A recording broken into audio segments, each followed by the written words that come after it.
The birthday cake sat untouched on the dining room table, its 58 candles slowly dripping wax onto the pristine white frosting. Mom's birthday party had taken a decidedly dark turn, and the cheerful decorations seemed to mock the tension crackling through her luxury apartment. 24 family members sat frozen around the elegant dining room, their conversations dying mid-sentence as they witnessed what had started as a simple disagreement escalate into something much more serious. I stood near the window, looking out at the Manhattan skyline while my mother's voice grew increasingly shrill behind me. "This is exactly what I'm talking about, Sophia." Mom's voice carried that particular edge that meant she was past the point of rational discussion. "You never listen. You never contribute. You just stand there with that superior attitude like you're better than everyone else." I turned from the window to face her, keeping my expression calm despite the familiar sting of her words. "I was listening to Uncle Richard's story about his fishing trip," I said quietly. "I didn't realize that constituted not contributing." "Don't you dare use that tone with me," she snapped, her face flushing red. "That condescending know-it-all tone that you've perfected over the years." My sister Emily shifted uncomfortably in her chair, while my brother Marcus stared at his plate like it held the secrets of the universe. The extended family members, aunts, uncles, cousins, sat in stunned silence as my mother's birthday celebration devolved into a public family intervention. "Mom," I said, keeping my voice level, "I'm not trying to be condescending. I'm just trying to understand what I did wrong." "What you did wrong," she laughed, but there was no humor in it. "What you did wrong is existing as a constant disappointment to this family." Gasps rippled around the table. Even for my mother, who had never been shy about expressing her displeasure with my life choices, this was harsh. "Patricia," my father said weakly, "maybe we should discuss this privately." "No," she whirled on him. "I'm tired of discussing Sophia privately. I'm tired of making excuses for her. I'm tired of pretending that our youngest daughter isn't a complete failure who's embarrassed this family for 31 years. "Mom," Emily tried to intervene, "you don't mean that." "I absolutely mean it," Mom shot back. "Look at her. 31 years old, unmarried, no real career, living in some tiny studio apartment, driving a car that belongs in a junkyard. Meanwhile, Emily is a successful surgeon and Marcus runs his own law firm." "Being unmarried isn't a failure," I said quietly. "It is when you're 31 and have never even brought someone home to meet your family," she retorted. "It is when you clearly can't maintain a relationship because you're too selfish and self-absorbed to consider anyone else's needs." "Patricia, please," Aunt Linda tried to intervene, but Mom was on a roll now. "And your so-called career," she continued, turning back to me. "Working in tech. Which is just a fancy way of saying you do data entry for some startup that'll be bankrupt in 6 months. "I don't do data entry," I said. "Whatever you do, it's clearly not important enough to explain to your own family. Which tells me everything I need to know about how unsuccessful you are." The irony was thick enough to cut with a knife. For 5 years I'd been trying to explain my work to my family, only to be dismissed or ignored every time I mentioned artificial intelligence, machine learning, or predictive analytics. They decided I did something with computers, and had never shown enough interest to learn more. What they didn't know was that my something with computers involved running Meridian Analytics, an AI consulting firm that I'd built into a $180 million company. We specialized in predictive modeling for financial markets, and our client list included hedge funds, investment banks, and government agencies. My personal net worth was approximately $47 million. And I owned property in 6 major cities. But to my family I was Sophia who worked with computers, and lived modestly, therefore I must be struggling financially. "You know what the real problem is?" Mom's voice was building to a crescendo. "The real problem is that you've never had to face real consequences for your failures because you're pretty enough that people give you chances you don't deserve." "Mom," Marcus finally spoke up, "that's not fair." "It's completely fair," she snapped. "Sophia has coasted through life on her looks and her ability to manipulate people into feeling sorry for her. But she's never actually accomplished anything meaningful." I felt my jaw clench, but I kept my voice steady. "What would constitute a meaningful accomplishment?" "Oh, I don't know," she said sarcastically. "How about a real job with actual responsibilities? How about a relationship that lasts longer than 3 months? How about contributing something valuable to society instead of just existing as dead weight?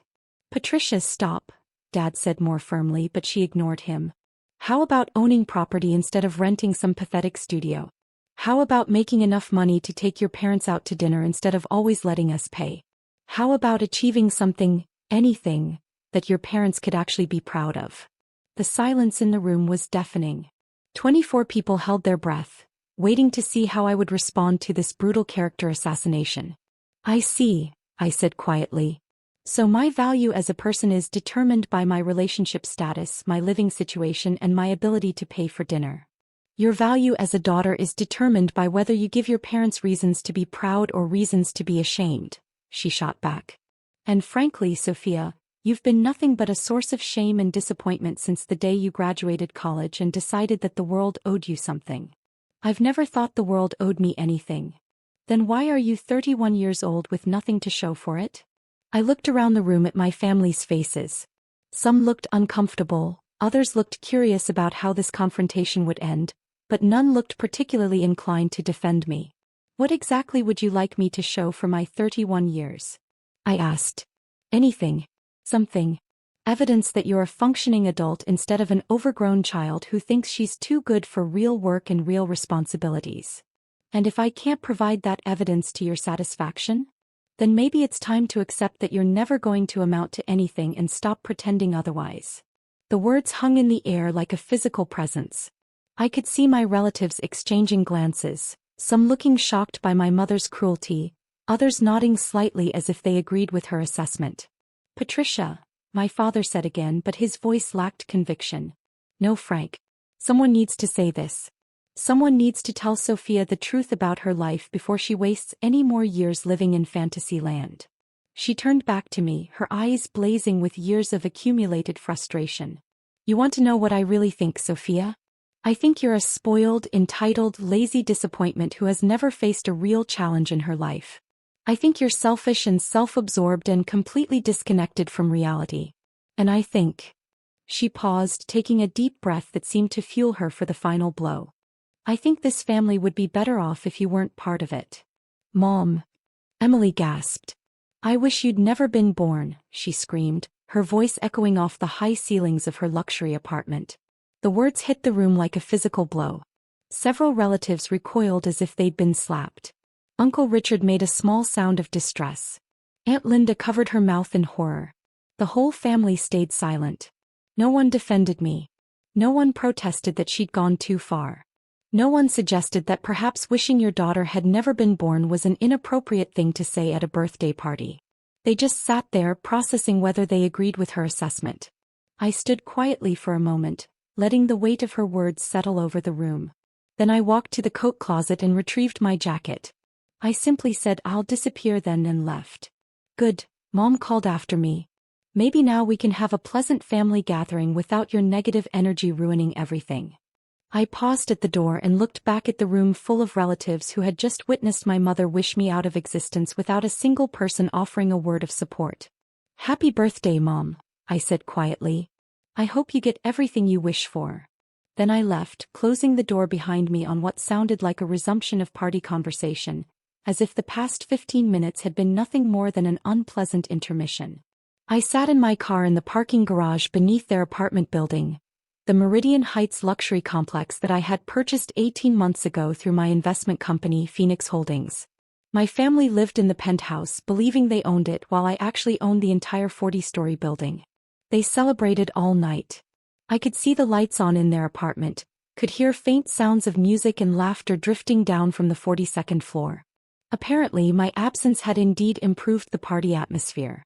I pulled out my phone and made 3 calls. The first was to my property management company. Jennifer? It's Sophia. I need you to execute Protocol 7 on the Meridian Heights property. Yes, all residents. Effective immediately. No, this is not a drill. The second call was to my legal team. David, I need eviction notices prepared for all residents of Meridian Heights. Yes, the entire building. Owner occupancy clause effective in 30 days. I know it's Saturday night, but I need them served first thing tomorrow morning. The third call was to my assistant. Maria, I need you to contact the New York Times real estate section. I want to announce that Meridian Holdings is converting Meridian Heights from residential to commercial use. Yes, effective immediately. Make sure they mention that all current residents are being relocated. I drove home to my tiny studio apartment. Actually, a $8 million penthouse in a building I owned in Soho, and spent the evening reviewing the financial documents for my real estate portfolio. By morning, I had decided exactly how to grant my mother's birthday wish. The next morning, they woke up to eviction notices. My phone started ringing at 7:47 a.m. Sophia. Dad's voice was panicked. Something's happened. We got an eviction notice this morning saying we have 30 days to vacate the apartment. That's strange, I said calmly. The notice says the building owner is converting to commercial use. But that's impossible, we own this apartment. Do you? Of course we do. We've been paying the mortgage for 15 years. Dad, when's the last time you actually reviewed your mortgage documents? Silence. Frank. I could hear Mom's voice in the background, shrill with panic. What's she saying? Sophia, there must be some mistake. Can you look into this? You work with computers. Maybe you can figure out what went wrong.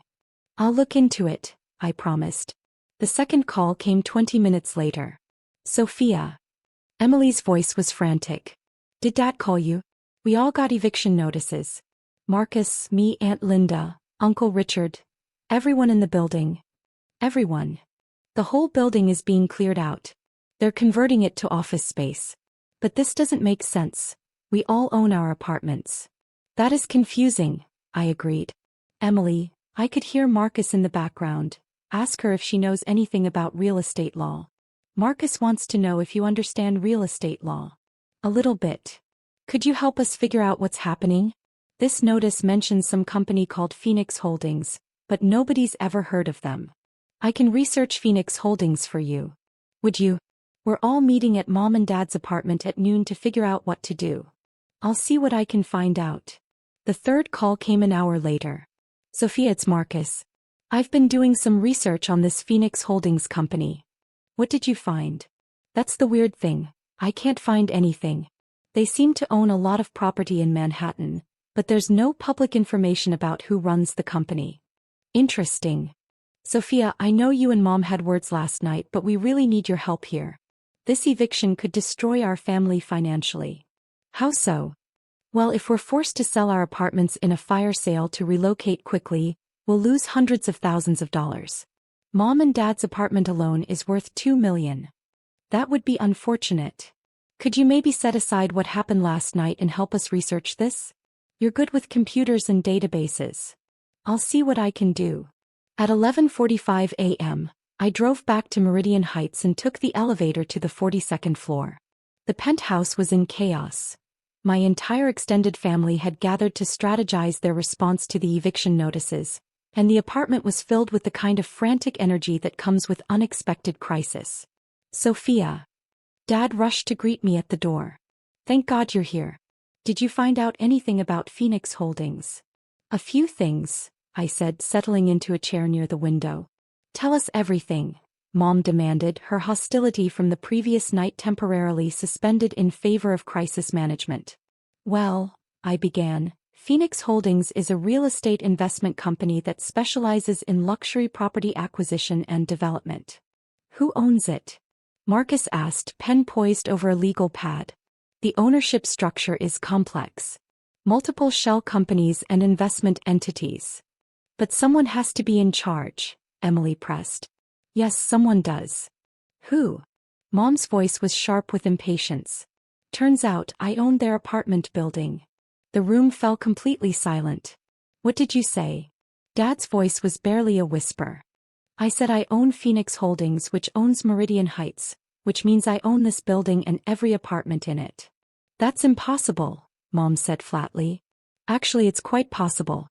I purchased the building 18 months ago when the previous owners defaulted on their commercial mortgage. Sophia, Marcus's voice was very careful. Are you saying you own our apartments? I'm saying I own the building your apartments are in.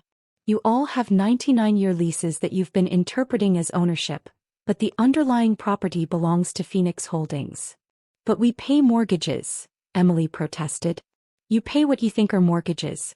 Actually, you pay lease fees that I structured to feel like mortgage payments so you could maintain the illusion of ownership. Why would you do that? Dad asked. Because 18 months ago this building was going into foreclosure and all of you were going to lose your homes. I bought the building to prevent that from happening. But why didn't you tell us? Mom asked. Because 18 months ago when I tried to offer financial help with your mortgage situation, you told me to stop playing with money I don't understand and let the adults handle adult problems. Mom's face went pale. So I handled the problem quietly in a way that preserved your dignity and your living situation. Until now, Marcus said grimly. Until now, I agreed. Why now? Emily asked. What changed?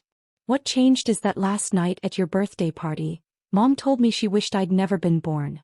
And I decided to grant that wish. The room was so quiet I could hear the traffic 42 floors below. Sophia, Dad said carefully, what exactly does that mean? It means I'm disappearing from this family just like Mom wanted.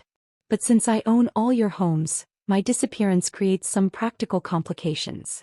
What kind of complications? Aunt Linda asked weakly. The kind where you have 30 days to find new places to live.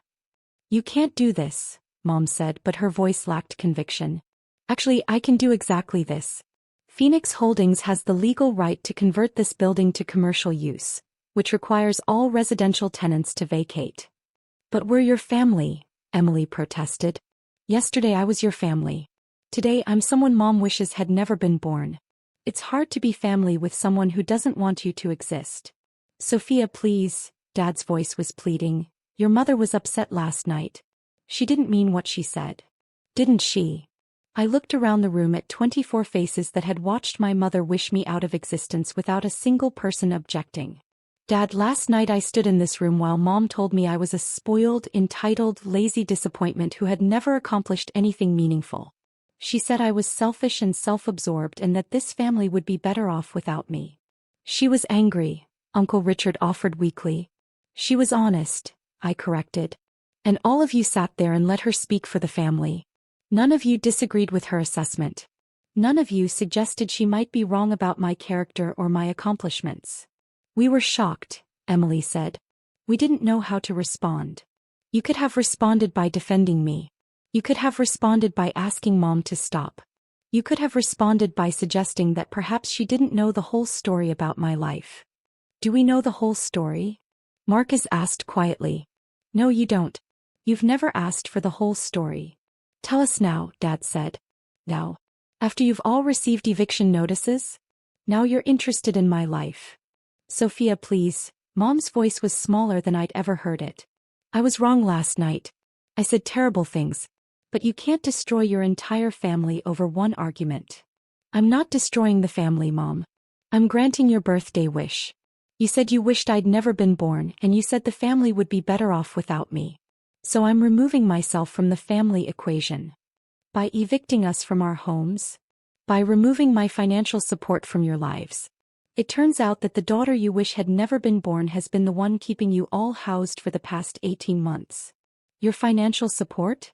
Marcus repeated. Marcus, how do you think you afford a $2 million apartment on a starting lawyer's salary? We have good jobs. Emily, how do you think you afford this lifestyle on a resident's salary? I thought Dad was helping us with down payments. Dad, how did you afford to help your children buy luxury apartments when your consulting business generates about $80,000 a year? Dad opened and closed his mouth several times without making sound. The answer is that I've been subsidizing all of your lifestyles for years while you've been dismissing me as a failure who works with computers. But how? Emily whispered. By running a $180 million artificial intelligence consulting firm that specializes in predictive analytics for financial markets. What? Mom asked faintly. I develop AI systems that predict market behavior for hedge funds and investment banks. My clients include Goldman Sachs, JP Morgan, and the Federal Reserve Bank. The Federal Reserve? Marcus's voice cracked. Among others. My personal net worth is approximately $47 million, and I own real estate in 6 major cities. $47 million? Dad repeated weakly. Conservative estimate. Could be higher depending on how you value my intellectual property portfolio.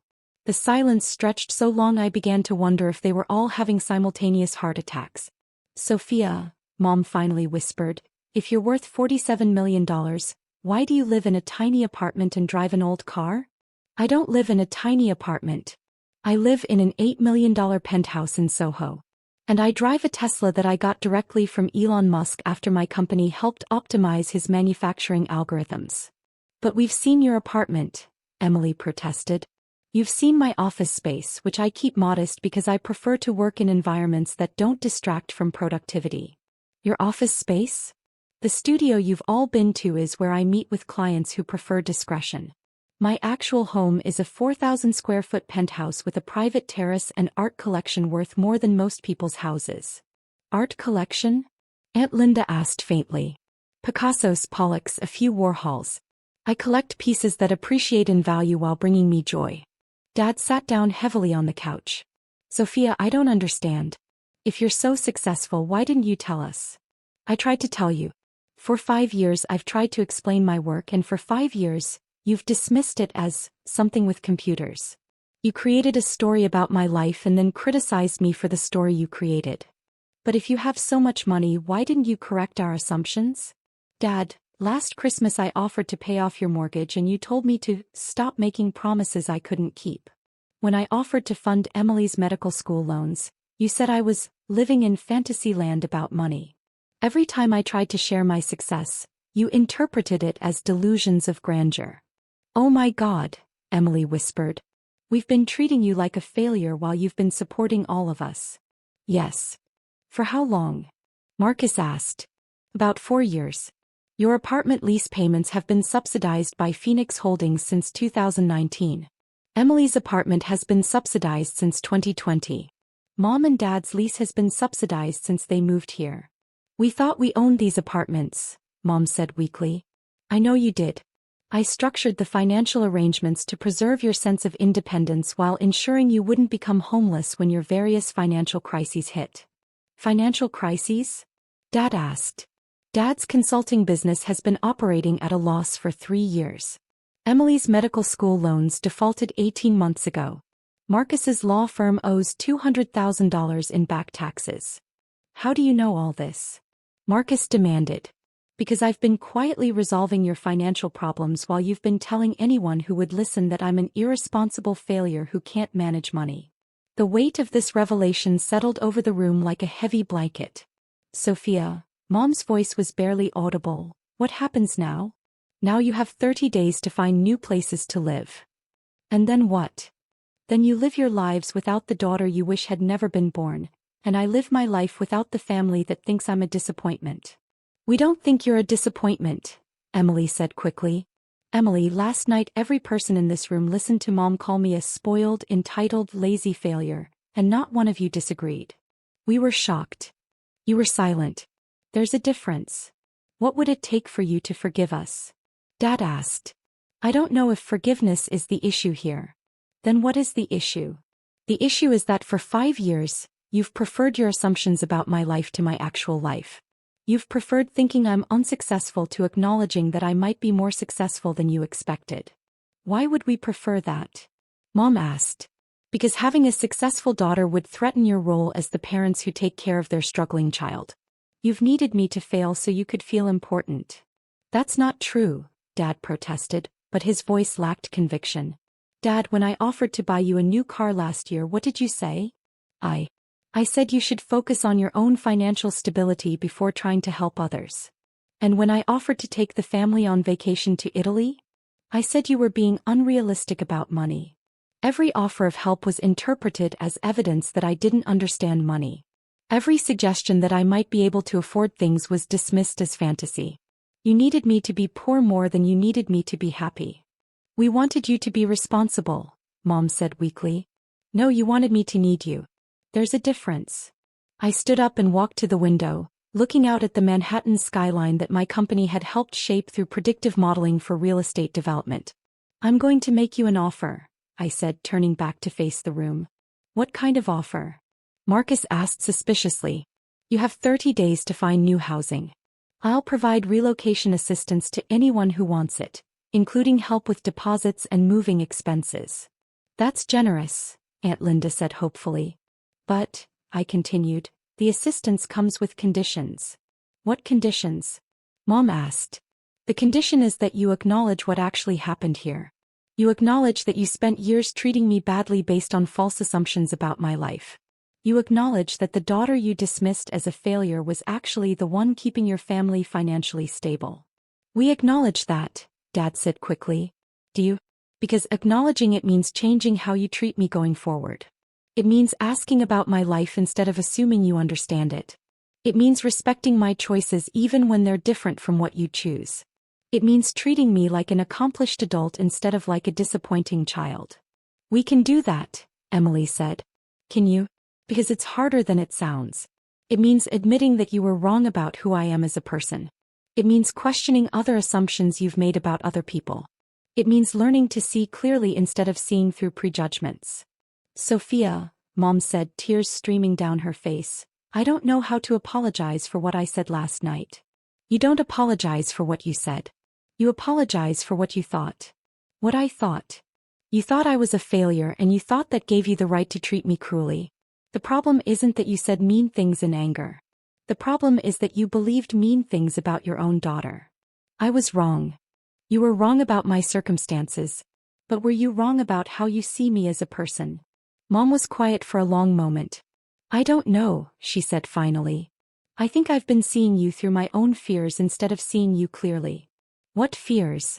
Fear that you weren't going to be okay. Fear that you were going to struggle financially. Fear that you were going to end up alone and unhappy. And those fears made you treat me like I was already failing instead of asking if I was actually okay. Yes. Mom, I've been more than okay for years. I've been thriving. But you couldn't see my success because it didn't look like what you expected success to look like. How do we learn to see clearly? Dad asked. By asking questions instead of making assumptions. By showing interest in my actual life instead of criticizing the life you think I'm living. Will you teach us how to do that? Emily asked. I'll give you the chance to learn. But the learning has to come from you. What does that look like practically? Marcus asked. It looks like you finding new places to live and building lives that don't depend on my financial support. And then we'll see if you can learn to treat me like family instead of like a problem to be solved. How will we know if we're doing it right? Mom asked. You'll know you're doing it right when you're curious about my life instead of worried about it. When you're interested in my work instead of dismissive of it. When you ask about my happiness instead of assuming I'm unhappy.